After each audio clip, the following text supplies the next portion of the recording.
They have fought with Spokane police in Riverfront Park. They bring food to the hungry and homeless, and are the same group who put up those AutoZem for Sheriff signs around town last fall. We're talking about Spokane's anarchists. Tonight, we want you to know more about who they are, what they do.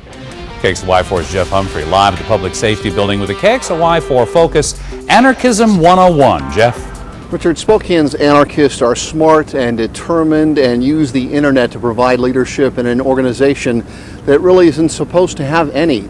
Most anarchists simply want better things for our world, but at least a few of them are using their beliefs as an excuse to break the law.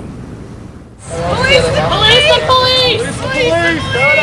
Our local anarchist movement is growing in both size and visibility. SLAC stands for Spokane's Lack of Action Collective, and like the name implies, promotes the need for radical changes in society. The main platform to focus on of what we're trying to get across is that another world is possible, and we should at least be talking about it. Getting people to talk about corruption in big business or government means getting the public's attention.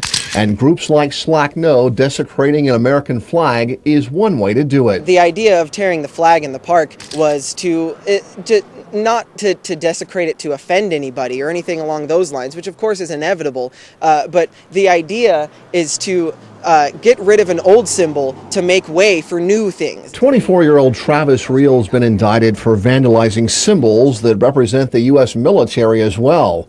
Reel's accused of breaking windows and spray painting "Leave Us Alone" at 2 National Guard recruiting stations in 2005.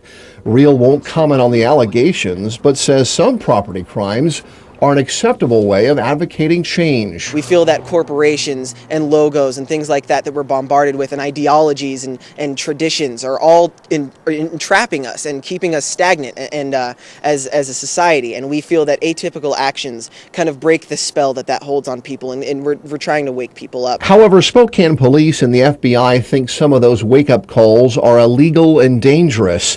The group documented its 2005 burglaries of downtown buildings on its website. Anarchists are also suspected of vandalizing a Spokane Starbucks, breaking a window, and gluing door locks shut. Spokane police officers Dean Draper and Nate Spearing say radical activists or their associates are still causing a lot of problems downtown. Traffic interference, pedestrian traffic interference, a lot of graffiti with symbolism from that group. In the anarchists' most publicized protests, demonstrators clashed with police on the 4th of July in Riverfront Park. More than a dozen people were arrested, including Zach St. John, after he allegedly assaulted an officer.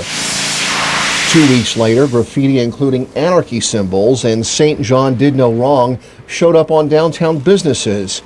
Reel and his group denied responsibility. St. John apologized for the attack, but merchants like Claudia Kirkybo had already made the connection. As a person that might have had some sympathy for them, now I'm wondering where their credibility is. I think they've lost that. Credibility is so important to anarchists. Another Spokane group called ASAP, or Alternative Solutions and Possibilities, would like to distance itself from illegal forms of protest. We understand freedom as eliminating authority so then we can work to our full potential. And our goals is to build community with community, localize things. As part of its commitment to the community, ASAP distributes food to the homeless in its Food Not Bombs program. However, group members still view civil disobedience as a way of effecting change and point to history as their inspiration. A lot of people seem to have the idea that you can't break the law to change it. And I would have to say that Harriet Tubman and the Underground Railroad would disagree with you, and that so would Rosa Parks when she didn't get off the bus. Now, in other West Coast cities, anarchism has become synonymous with large-scale property damage and violent clashes with police. That has not happened here in Spokane, at least not yet, but as our local movement evolves, it'll be interesting to see which side of the law that anarchists line up on. Reporting live at the Public Safety Building, Jeff Humphrey, KXLY4.